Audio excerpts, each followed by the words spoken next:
ఫ్రెడన్ కోసం ప్రార్థన చేద్దాం.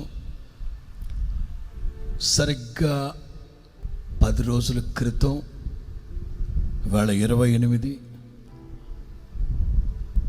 18వ తారీఖు శనివారం ఉదయం 7:30 అప్పుడు కర్నూలులో యాక్సిడెంట్ జరిగింది.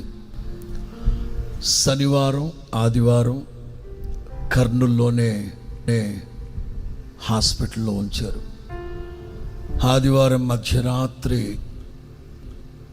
మెరుగైన వైద్యం కోసం హైదరాబాద్ తీసుకువెళ్ళారు.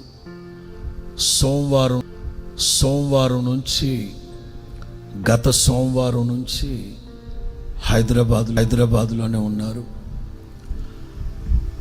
విరిగిపోయిన ఎముకలు వాటన్నిటిని ప్రక్కన పెడితే 2 నెలల తరువాత వాటి సంగతి చూస్తానన్నారు. ఈలోపు కిడ్నీ ప్రాబ్లం రావడం, అది కొంచెం క్లియర్ అవ్వడం,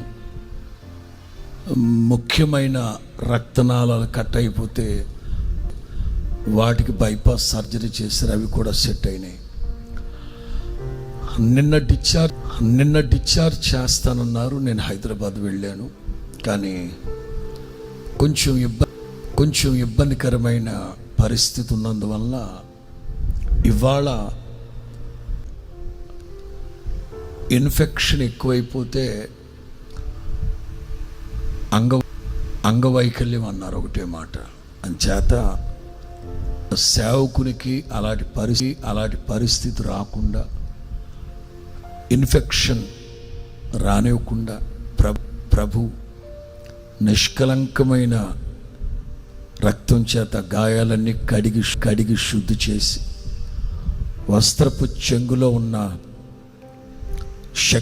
శక్తిని ప్రభావాన్ని ప్రసరింపు చేసి, చెప్తానే ఉన్నాం. డిశ్చార్జ్ అయ్యి గుంటూరుకు వచ్చాక కలవచ్చు అని చెప్తున్నాం. చాలామంది మరి ఇబ్బందికరంగా ఉన్నందువల్ల ఇన్ఫెక్షన్ ఎక్కువైపోయింది. ఇవాళ కూడా ఆపరేషన్ థియేటర్లోకి వెళ్ళాక నేను బయలుదేరి వచ్చాను. దాదాపు 4-5 గంటలు సర్జరీ జరిగింది. ఇక్కడికి వచ్చేటప్పుడు కూడా మాట్లాడాను, ప్రార్థన చేయించమని కోరుకున్నాడు. అందరం కలిసి ఫ్రెడన్ కోసం